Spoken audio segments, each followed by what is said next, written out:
We're in such a weird time. Yeah, man. What a great time. It's all happening like right in front of us. It's just all at once, and so many things from so many, and we have so much access to it. And then we also have so many lies. And it's all of it just slamming into each other. But in the current digitized world, trivial information is accumulating every second, preserved in all its triteness, never fading, always accessible. Rumors about petty issues, misinterpretations, slander. All this junk data, preserved in an unfiltered state, growing at an alarming rate.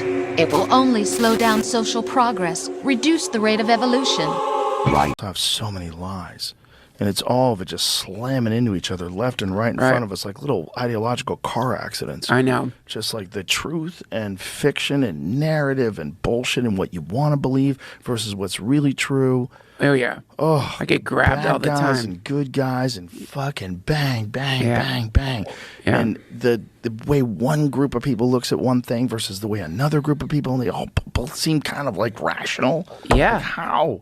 How are you guys so far apart in your ideas? How is this? How are we so divided about so many unimportant things? They're from hurt. The untested truths, spun by different interests, continue to churn and accumulate in the sandbox of political correctness and value systems. Everyone withdraws into their own small gated community, afraid of a larger forum. They stay inside their little ponds, leaking whatever truth suits them into the growing cesspool of society at large. The different cardinal truths neither clash nor mesh. No one is invalidated, but nobody is right. Not even natural selection can take place here. The world is being engulfed in truth. And this is the way the world ends. Not with a bang, but a whimper. I know. Just like the truth and fiction and narrative and bullshit and what you want to believe versus what's really true. Oh, yeah. Oh. Ironic that although self is something that you yourself fashion, every time something goes wrong, you turn around and place the blame on something else. It's not my fault. It's not your fault. In denial, you simply resort to looking for another, more convenient truth in order to make yourself feel better. Leaving behind in an instant the so-called truth you once embraced. Should someone like that be able to decide what is truth? Should someone like you even have the right to decide? How is this? How are we so divided about so many unimportant things? Yeah. When the important things are not being resolved. Like none of the important, like if you really wanted to control people, you would want to keep them doing what we're doing. Just constantly arguing about the dumbest shit. Just look at the strange juxtapositions of morality around you. Billions spent on new weapons in order to humanely murder other humans. Rights of criminals are given more respect than the privacy of their victims. Although there are people suffering in poverty, huge donations are made to protect endangered species. And also you want to make them feel completely impotent and completely out of control and helpless. Yeah. And the only way you can do that is by again and again make them think that they are a limited, temporary, organic body, that when it dies, it's dead forever. Make them feel like this is all there is, so you better fucking go for it. And going for it means grinding and hurting other people to get your fucking whatever it is you're looking for, because that's all you got anyway, man. Yeah. And you got to go. So if you keep the fixation on that paradigm, then yeah, you can probably control a shit ton of people. Well, that's what they liked about COVID. Everyone grows up being told the same thing. Be nice to other people. But beat out the competition. You're special. Believe in yourself and you will succeed. But it's obvious from the start that only a few can succeed. You exercise your right to freedom, and this is the result. All rhetoric to avoid conflict and protect each other from hurt. Well, that's what they liked about COVID.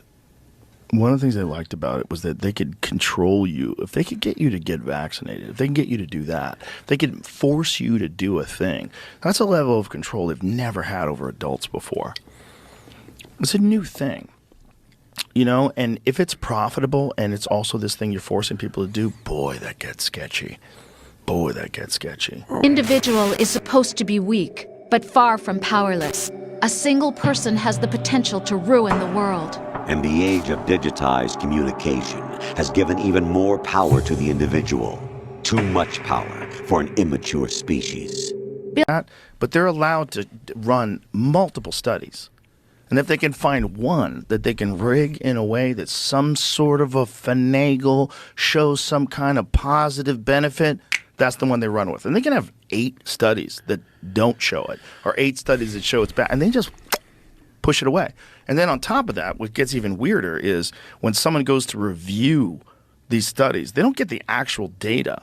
They get the review of the data from the pharmaceutical drug companies, and then they get to review what their findings were. They don't get to review the actual data. The whole thing is nuts. And you think you're qualified to decide what's necessary and not? Absolutely. Who else could wade through the sea of garbage you people produce, retrieve valuable truths, and even interpret their meaning for later generations? That's what it means to create context. I'll decide for myself what to believe and what to pass on. But is that even your own idea? Or something Snake told you. That's the proof of your incompetence right there. You lack the qualifications to exercise free will. That's not true. I have the right. Does something like a self exist inside of you? You're going to get vaccinated. It's been proven that when you make it difficult for people in their lives, they lose their ideological bull and they get vaccinated. Dude, if that was in a movie, it'd be cheesy. Yeah. That's like they don't know the hot mic is on, the villain gets revealed. Yeah. What the fuck? I never saw that. Isn't that wild? Isn't it just wild that he thinks that way? That's why they fucking turned his mic off, dude. Because they're like, hey, what the fuck are you doing? We only say that at the Bohemian Grove. You claim that it was for my sake. That feeling was nowhere to be seen. In the end, everything was for your sake. I was never part of the picture. Exactly right. So you see, you're a perfect representative of the masses we need to protect. This is why we chose you. You accepted the fiction we've provided, obeyed our orders, and did everything you were told to. The exercise is a resounding success. Didn't I tell you that GW was still incomplete? But not anymore, thanks to you. Your persona, experiences, triumphs, and defeats are nothing but byproducts. The real objective was ensuring that we could generate and manipulate them. It's taken a lot of time and money, but it was well worth it considering the results. I think that's enough talk. It's time for the final exercise. Raiden, take Solidus down. Think again. I'm through doing what I'm told. Oh, really? Aren't you forgetting something? If you die, my child dies. The termination of vital signals from your nanomachines means the death of Olga's child. Not to mention the death of Rose. She's wired the same way. Rose, does she actually exist? Of course I do, Jack. You have to believe me. Damn! It will be a fight to the death. Solidus at least wants you dead. We will collect the necessary data from this last fight. Then we'll consider the exercise closed. So, Jack the Ripper, will it be Solidus, the Patriot's creation, or you, Solidus's creation? Our beloved monsters, enjoy yourselves.